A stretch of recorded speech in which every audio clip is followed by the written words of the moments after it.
20 25ครับเอาคนหนึ่งว่า10คนหนึ่ง25ละมันหมู่10เอาเจริญสุขเจริญธรรมศรัทธาสาธุชนติดตามไลฟ์สดธรรมยาตราเพื่อการศึกษาวันนี้แนะนำให้สถานหู้จักปอรัดนะบอกหู้จักกันกำจะเป็นเอาเนาะของนั่นแม่ธัญพรอุปนันติอยู่บ้านแม่คือดอยสะเก็ดแม่ธัญพรโทรหาโยมปอว่าท่านอาจารย์มหาสมชาติจะมาวันโยมปอไปฮับไปดูแลจริงโยมปอก็ไปฮับอาตมาตะกี้10 โมงป้ากันที่บ้านวัดปะแขเนาะปากกลางวัดปะแขขับมาตินิมเดี๋ยวนี้ขับมาส่งมาแอวหาโยมปอนไว้ท้องแม่ทองแม่ลัดปอนไว้ท้องแม่ลัดเนาะปันทองครับปันทอง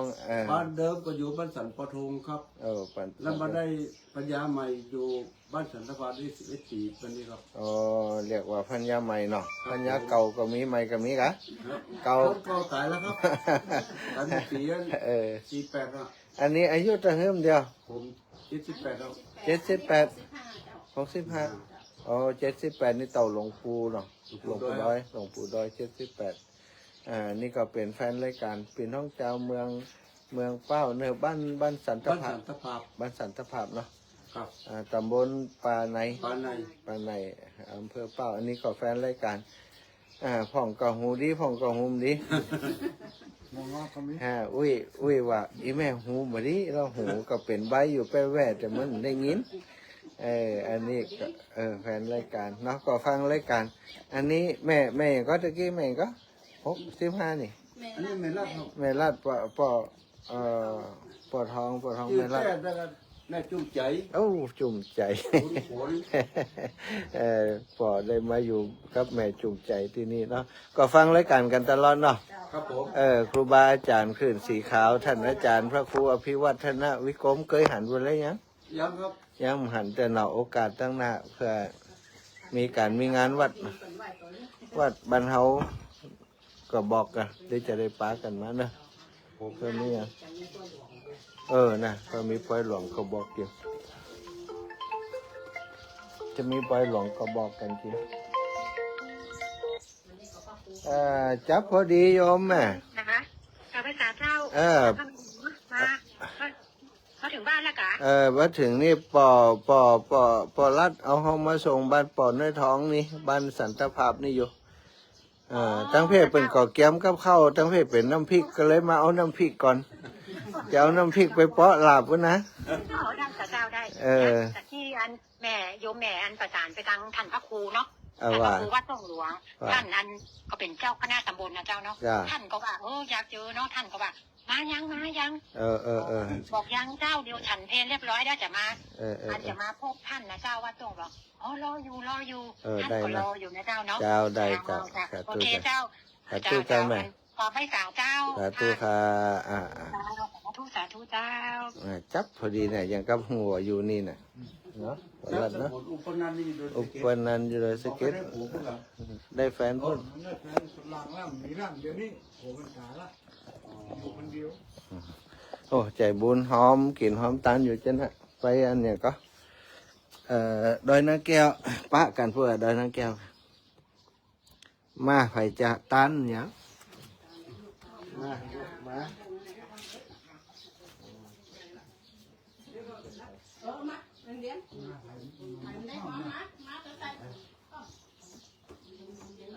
ที่การโจ๊กเราถึงกระเป๋ากันเลยใช่ไหมเนี่ย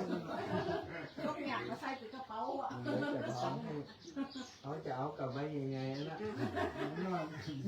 ที่ข้านนะบุกมันนี่จะขึ้นฝังก็มาไปฝังอยู่ใกล้เจ้าฝังนี่ขึ้นวันที่14วันไหนไปเรื่องเป้าไปงานครูบา40,000นะครับจำเป็นต้องไปช่วยเพื่อนไปครูบา40,000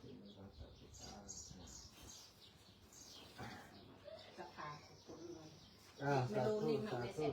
สิทธิดีหลิงจะในวันนี้หากตกเป็นวันดีสลีสุปมังคละอันประเสริฐลำเลิศยิ่งกว่าบัลเลยย่ำตั้งหลายแบบนี้ไม่มีเจ้ามูลสถาพ่อปู่มายาคือไผปู่ย่าครับเจอไม่พอปูมายาปู่ย่าหรือว่าคนมาหลวงทับบุญครับปู่ย่าอีปู่ย่าที่เปิดเป็น ใส่ปีกันนะครับ อ๋อ น้ำขนมตาลกับ ขนมตาลครับ พ่อปูไม่ยากถวายตานทุดงกับท่านมหาสมจัด1 ซอง 1,500 บาทมูลศรัทธาก่อนให้ทองเป็นรัดบ้านทองบ้าน สภาพ บ้านเก้าอย่าง สัตว์เอาเลยหรอ ข้าวพยาภาพครับ อ๋อเท่าพญาภาพบ้านเท่าพญาภาพอ๋อติสังกภาพนี่นะครับ หมู่ที่10ตำบลปานานทุกวัดจังหวัดเชียงใหม่ร่วมบุญมา 2,000 บาทโอ้ก็ใส่กลุ่มการศึกษาป่อจันทร์แม่แดงคำนักเนาะ ครับผม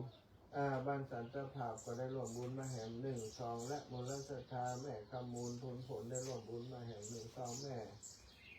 ป่อน้อยคำแม่พันปัญญาปัน ครับ สันตภาพก็ได้ร่วมบุญมาแห่ง1 ซองมูลศรัทธาแม่ทาจันตะสันตภาพร่วมบุญมาแห่ง1 ซองคุณโยมจำลองท่าพลอย หนุนครับ หนุนเนาะ ครับ สันตภาพร่วมบุญก็อุ้ยลุนทรายคำสัน หนุนครับ แม่อุ้ยตานี่หันเป็นแม่แล้วอ่านพ่อในกันงงเลยนะ หนุน แม่คำผมเนาะแม่คำผมมาได้ใส่ซองมาแห่ง100 บาทบัดนี้ตนต่อแห่งธรรมภาพก็ได้ปฏิหารคารับเอาแล้วก็ขออำนวยใจตนต่อแห่งธรรมภาพได้สมาทานยังทุดงควัดได้ปฏิบัติธรรมประจำปี 2568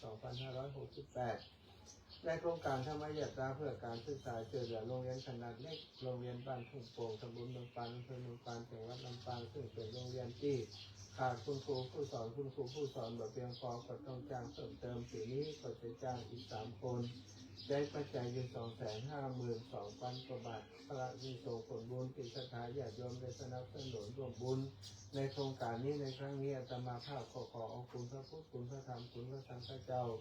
คุณพระอรหันตเจ้าคุณศีลธรรมกรรมฐานที่ตนตัวอาตมาภาพได้สมทานปฏิบัติในช่วงตั้งแต่วันที่19ที่ผ่านมาจนทอดวันนี้ได้จะทำต่อไปจนถึงวันที่19เดือนพฤษภาคมที่จะถึงนี้บุญกุศลทุกอย่างทุกประการทุกการขอเอามาเป็นเตชะเป็นปารมีขจัดปัดเป่าพยานอันตรายหลบไปเก็บทั้งหลายความกังวลคนอะไรในที่นี้แก่ของหลวงพ่อโยมแม่และญาติสาววันแห่งท่านเจ้าที่พันหอมพันหายพันมาลายหายไปให้ได้กินการออกจากสวนจากหัวสถานท่านเจ้าเหมือนน้ำตีกินการลงจากใบบัวใบบอลไม่ไหวโยมแม่โยมปอดทั้งหลายปรารถนาจักกิจอิทิตาผลบุญตานี้ไปให้เจ้ากรรมในเวรเจ้าเทวพุทธเจ้าเทวดาอินทาพรหมยมมาราชพุทธนักน้ำปารามาไอสวนญาติการทั้งหมดที่ล่วงรับมาลานาไปสู่ปารโลกไปนานตลอดถึงเจ้าที่เจ้าทางเจ้าเกศเจ้าเดนเทวดาทั้งสามตัวสอนสถานท่านเจ้าผู้มาหักมารองเอาบุญกุศลนี้ได้พ้นคลายได้โยกย้ายให้เสียจากที่อยากขึ้นไปขาดจากสิ่งทุกข์ขึ้นได้ถึงทุกข์เป็นที่แล้วคือมุขใจหย่อนในเราการแม้ว่าเป็นสู่ที่สุขสำราญแล้วก็ขอให้ได้ปิกมาให้ได้ไว้มาอำนวยอวยใจและปกปักรักษายังเจ้ามูลศรัทธาโยมพ่อโยมแม่ทั้งหลายและลูกหลานให้ท่านเจ้าทุกท่านทุกคน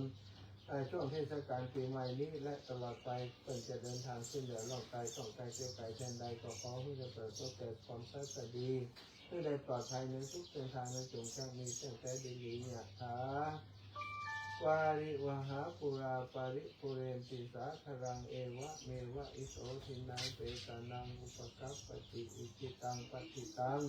ตุมหังกิปเมวะสมิจตุสัพเพปุเรนตุสังกปาจันโทปนะระโสยถามณิโชติระโสยถาสัพพิติโยวิวัตชันตุสัพพะโลโกวินาศตุมาเตภวัตวันตรายโยสุขีตีกายุโกภวะอาภิวาทนาสีหิตานิจังวิธาปัจจัยโนจัตตารโอธรรมาวัฏันติอายุวันโนสุขังภะลังได้ห่างกันแล้วยังกับห่างกันมาแล้วนี่เนาะได้อย่างนี้ก็ห่างกันมาแล้วนี่เนาะ อายุเท่าไหร่83งวดนี้ออก63ออกของเขา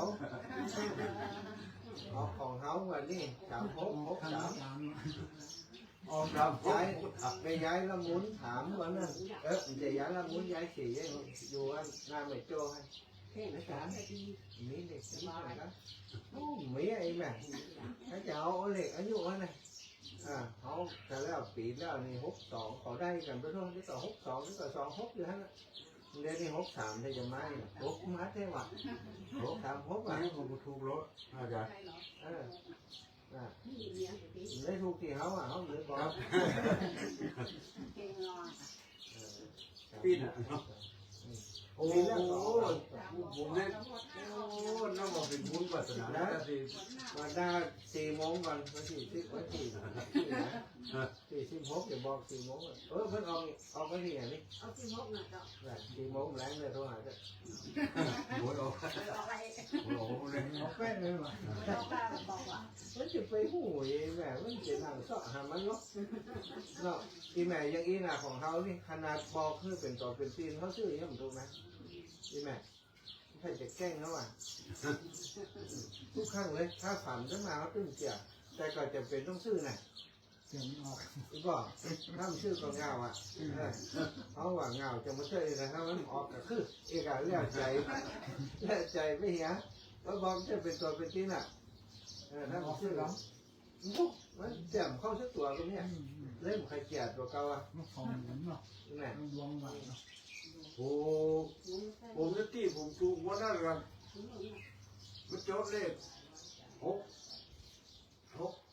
อย่างหกเก้าวัดไว้อะมีนี่เป็นโซ่หับโอ้มาหันมารู้โอ้อย่างผมบอกว่าเต้นอยู่ข้างหน้าเลยหรอหวยออกแล้ว มันโรคมันมาเถอะ ครับ มันจะมาวันอยู่ อู้เรื่องหวยปิดกันเนาะ